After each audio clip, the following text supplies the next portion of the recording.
Hey guys, how's it going? Preparing here.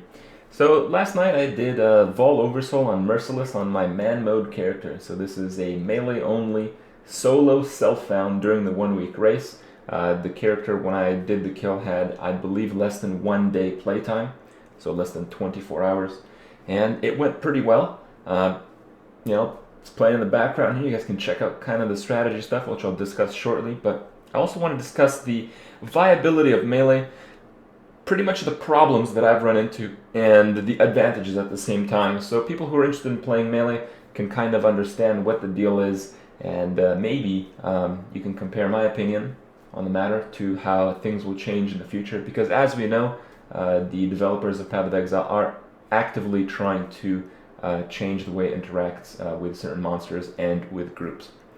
So all in all, Vol was fairly easy. I mean, I killed Vol under those restrictions without even using a town portal. Not even one. I just straight up killed him. With melee alone. No lightning strike, no bullshit. I just heavy striked Vol Oversoul down on Merciless with pretty much, minimal risk of dying.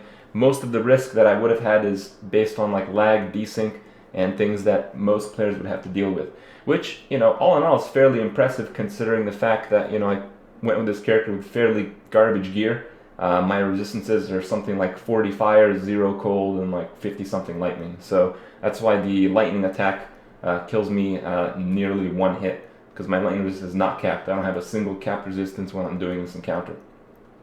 And all in all, when it comes to the melee side of things, my experience has been pretty good. It's just kind of hard to gear up when you're solo, because while you are getting more loot per player, a lot of the loot that you get is not designed for what you are doing. So you're not able to trade for items or for currencies and then get more benefit out of your character by trading the items that you actually need. So for instance, I found like face breakers, I found like an Eye of Cheula, all this other shit that it's absolutely useless for me.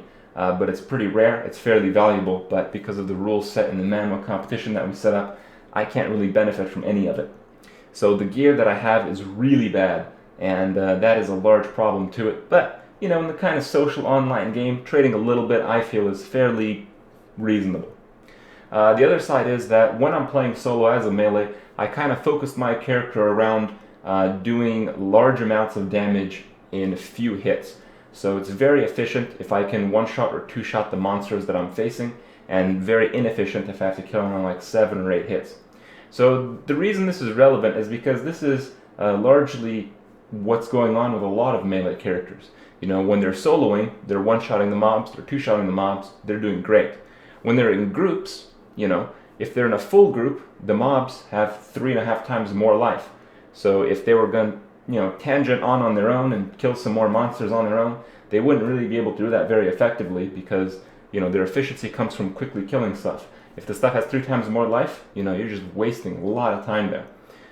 On the other cases, if you stick together as a group and work, together, your damage as part of the group is fairly minimal because you don't actually offer many things as the standard melee. Now, I understand some melee use things like, shock stacks and some good stuff like freezing and all the buffs, debuffs, curses, but in the general side, most melee do not use a variety of abilities. They're just built across doing raw burst damage and being fairly tanky. Now when it comes to the damage aspect, which I'll continue discussing, when it comes to a group, you're only 1/6 of it. The fact that you do 20, 30, or 40% more damage than them doesn't really mean anything if they're the ones that are applying freezes, stuns, and shit like shocks to the target, which multiply the damage of everyone else.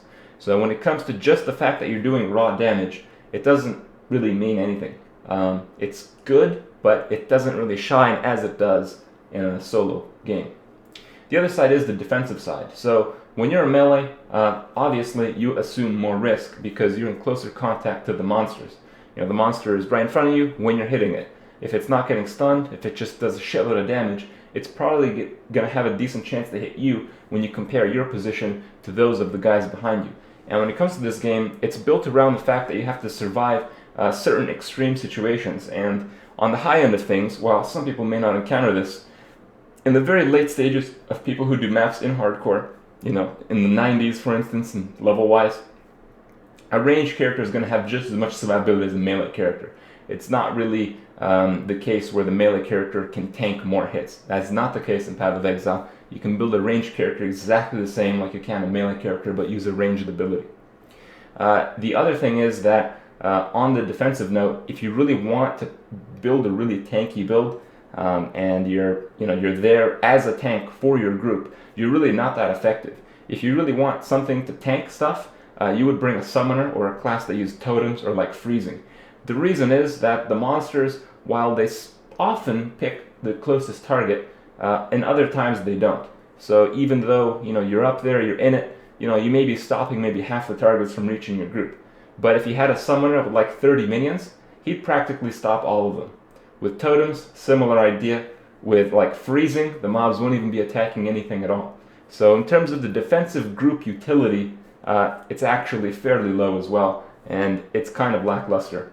So as you can kind of see by my assessment, I think, in my opinion, solo melee is actually fairly strong.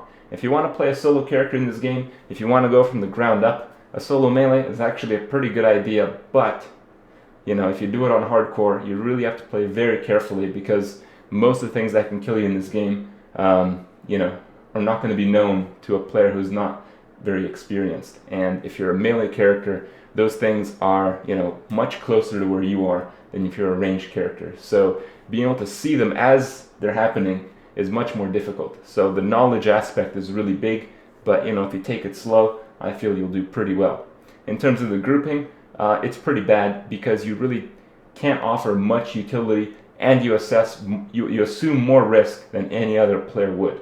And that's really where it lacks, and I hope things improve so people can enjoy their melee characters once again, especially in groups. Check out the end, and I'll see you guys tomorrow. What? Okay. Is that 1% for like 4 hits? Alright, well, that wasn't too bad. No enfeeble Manmode. Okay. What's worse, oh God? This stuff sucks.